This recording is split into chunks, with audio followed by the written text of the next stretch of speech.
Hello friends, કેમ છો બધા? મજામાં? તો ફરી પાછું સ્વાગત છે મારા નવા વ્લોગમાં. અને તમને ખબર તો પડી જ ગઈ હશે કિચનમાં ખાલી છે ને ઘરે ટામેટાના ભજીયા ખાવાનું મન થયું છે. ખબર નહીં ક્યાંથી રેસીપી મળી જાય. પછી મને સેન્ડ કરે રેસીપી કે આ રીતે જોઈ અને બનાવ.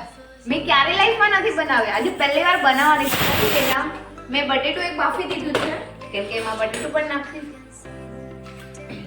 અને હવે હું આ સિંગ પણ શેકી લઉં કેમ કે એમાં સિંગ પણ એડ થશે. સિંગ શેકાય છે ત્યાં સુધી હું આ બધા ટમેટા અડધા સુધારીને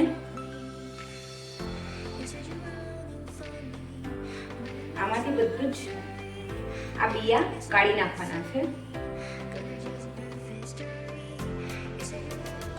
તો બધાથી પહેલા આપણે ટમેટાને કાપીને એમાંથી બી બધા કાઢી લઈએ.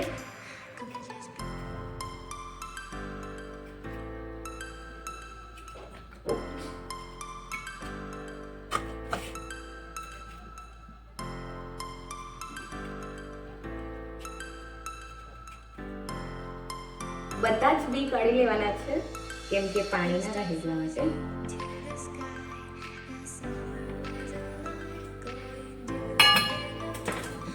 તો આ બધા જ ટમેટામાંથી બી કાઢી લીધા છે અને આપણે આમાં મસાલો ભરવાનો છે.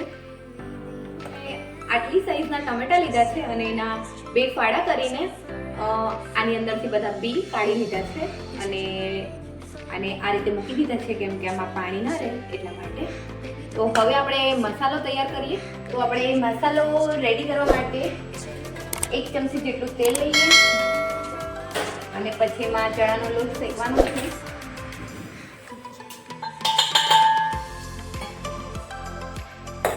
મેં બટેટું પણ બાફી દીધું છે કેમ કે એમાં બટેટું પણ જોઈશું. તેલ આવી જાય એટલે આપણે એને લોટ શેકી લઈએ. સિંગ પણ શેકી દીધી છે અને એ પણ ક્રશ કરીને એમાં એડ કરવાની. બહુ ભાવે આવું બધું, એને ખાવાનો બહુ શોખ છે. ખબર નહીં શું કહેતા હતા, હું 8 વાગે આવી જઈશ તારી હેલ્પ કરી, પણ હજી આવ્યા નથી. તો તેલ આવી ગયું છે, આપણે એમાં હવે ચણાનો લોટ શેકી લઈએ.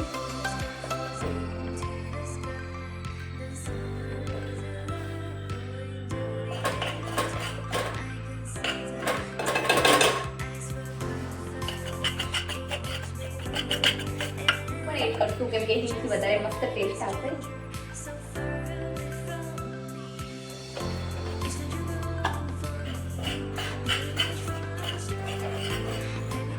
અને નિમક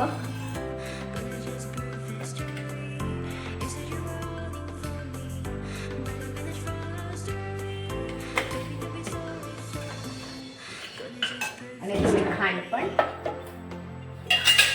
થોડી ખાંડ. ચણાનો લોટને ધીમે ગેસે શેકાવા દેવું છે કેમ કે જેમ શેકાશે એમ વધારે ટેસ્ટ આવશે. આમાં તમે કાજુ પણ એડ કરી શકો છો, 2-3. હવે હું આદુ મરચાંની પેસ્ટ બનાવી લઉં કેમ કે આપણે ગુજરાતીને આદુ મરચાં અને તીખા વગર તો મજા આવે જ નહીં.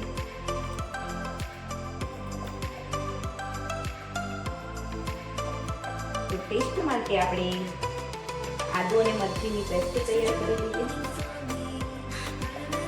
અને આને સ્કીપ પણ કરી શકો છો જો તમને તીખું ન ખાવું હોય તો.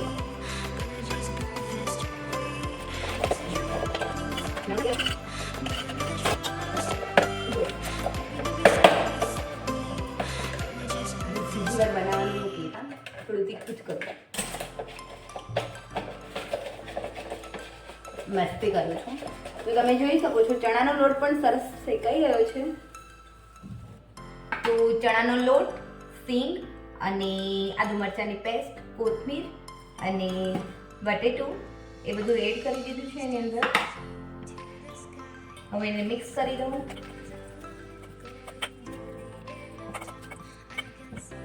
તો હવે ટેસ્ટ પ્રમાણે આપણે નિમક નાખીએ.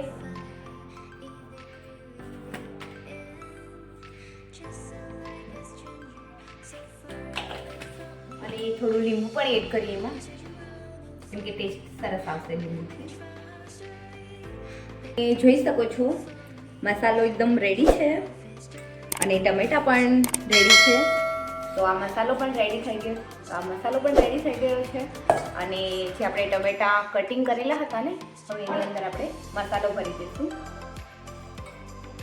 અને મસાલો એ રીતે ભરવાનો છે વજન લઈને, કેમ કે જ્યારે આપણે તળીએ ને ત્યારે છૂટો ન પડે એટલા માટે. તો આ રીતે મેં ભરી દીધા છે ટમેટા. તમે જોઈ શકો છો.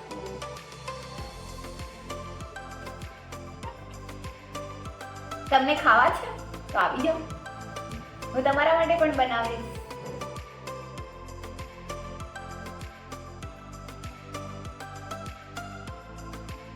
તો તમે જોઈ શકો છો મેં ટમેટા બધા ભરી દીધા છે.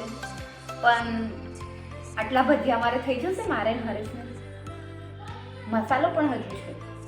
એવું કરું, એક હજુ ટમેટો એડ કરી દઉં ને, એમ જ કરું.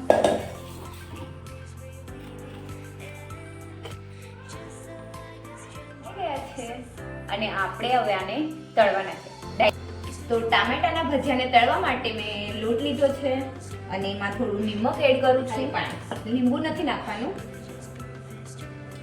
બસ એ ધ્યાન રાખવાનું છે પતલું ના થાય બસ.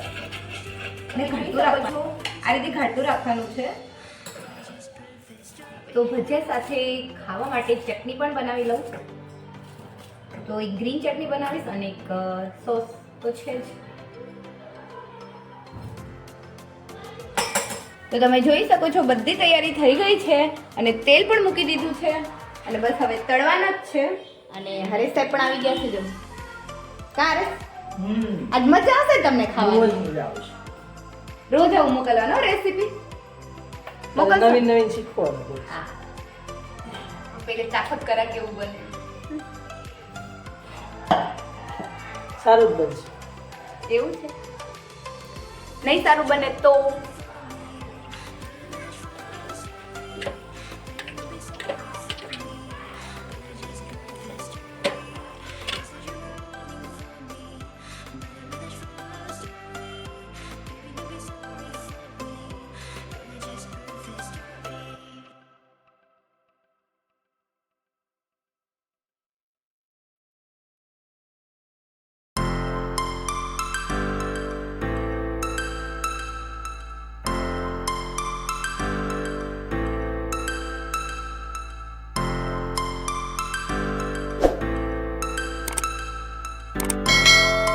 તો કેવી લાગી રેસીપી એ કમેન્ટમાં જરૂર કહેજો. ત્યાં સુધી બાય.